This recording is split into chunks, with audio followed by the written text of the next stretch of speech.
Well, guys, it's brilliant to have you today. My name's Jack. I'm from the Metaverse Insider, Wales' leading Metaverse publication. I'd love for you both to introduce yourself and your role that you respect. Yeah, cool. Hey, everybody. Mike Geyer. I'm with Nvidia, and I'm head of digital twins and industrial metaverse. Great to be here, Jack.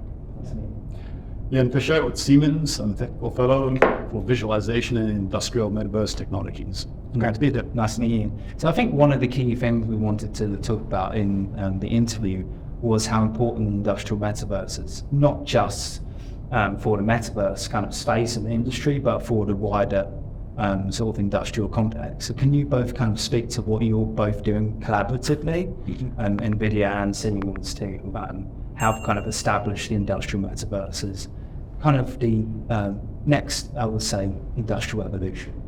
Yeah, all right. So, Jack, it's an interesting question how we're working together. There's a lot of cultural similarities and a lot of technological similarities too between what Siemens and Nvidia do.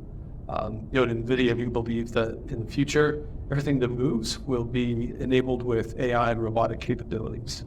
And so that means that those things that move need to be designed, simulated, and trained in immersive virtual worlds. And so that's really where we start to talk about the industrial metaverse is creating these immersive virtual worlds so that we can train those robot and AI systems. Working with Siemens gives us the ability to leverage Siemens' rich heritage in shop floor automation, manufacturing automation, control systems, as well as all of the rich software platforms. That's where we're connecting into Nvidia Omniverse and other foundational technologies to really bring a joint open ecosystem together for our customers. Would you be able to explain to the audience a little bit more about Omniverse platform? Yes. So that people who aren't aware. Sure, yeah. Omniverse is a developer platform that we've built at Nvidia, and the idea is really to enable and extend existing software platforms and hardware systems. So we're really building the Omniverse as an open source way to help companies like Siemens extend the value that they're bringing to their customers. Yeah. It's built on the OpenUSD file format that's developed by Pixar. It's a data structure that's really well suited to helping large teams collaborate, bringing in multiple data structures, and most importantly, it's an open source format, so I think it's really flexible and accessible. And from your perspective, Ian, how important is the Omniverse platform in your operations and how useful is that?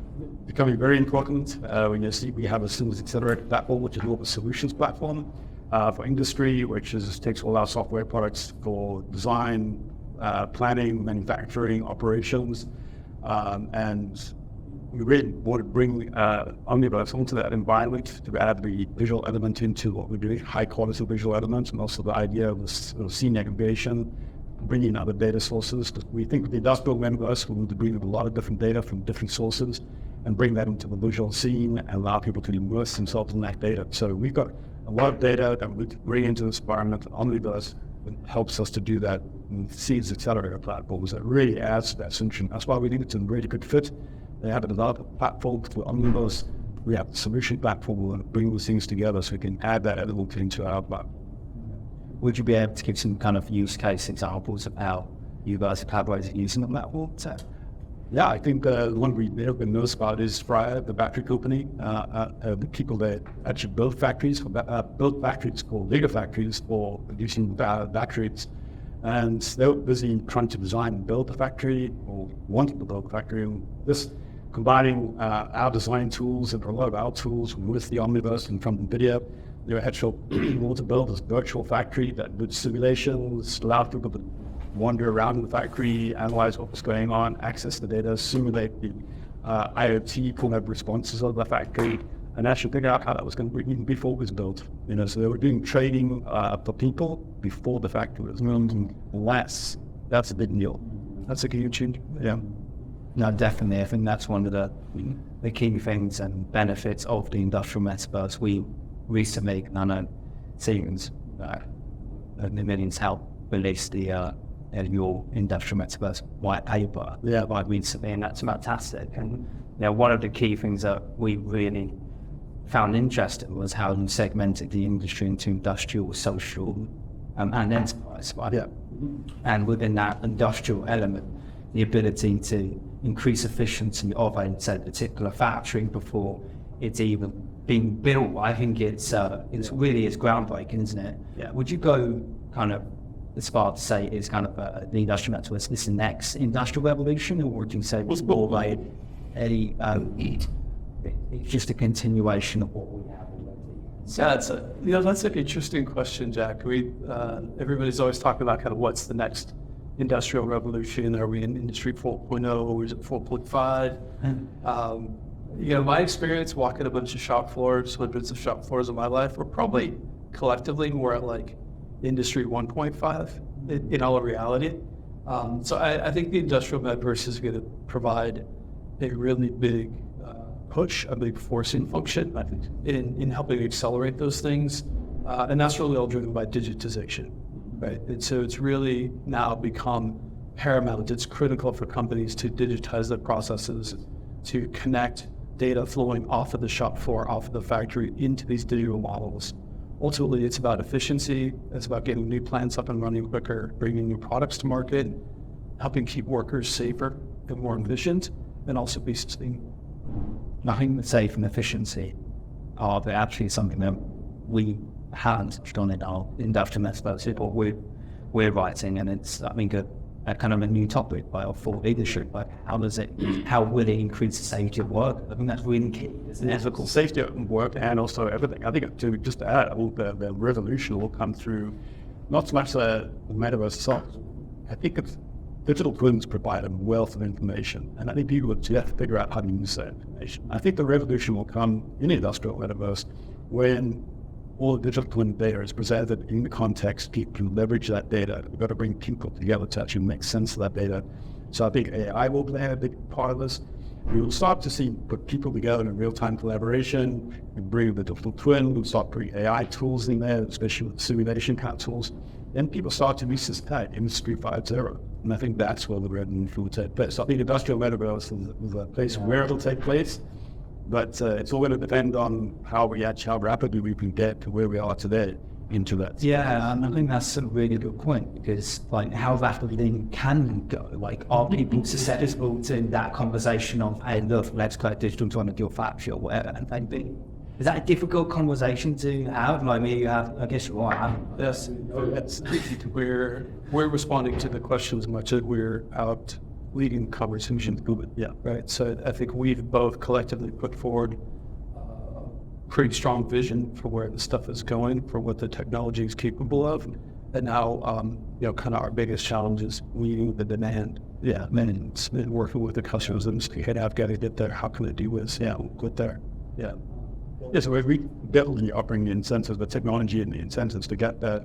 I think it's how much will businesses absorb the information and adapt to the information, how quickly can people take on this technology. I think there is a certain pace in which businesses can do that. They climb to spine line to innovation, speed, and root not pressures where they are, right? And so I think it's a very difficult equation. And then now there's also, the implications of AI. People want to use AI and benefits of AI, but they also will be careful about AI.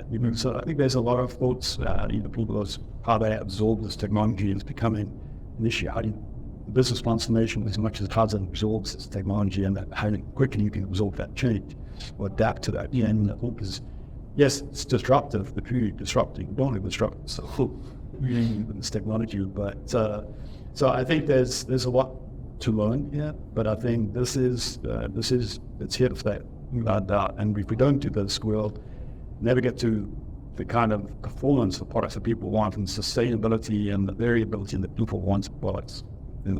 Yeah, I think the environmental factor of making, say, a manufacturing process more sustainable, I think that's clear, isn't it, realistically? And I think at the speaking sessions that I've sat in today and previously at different conferences, I think that's one that I'm not hearing a lot.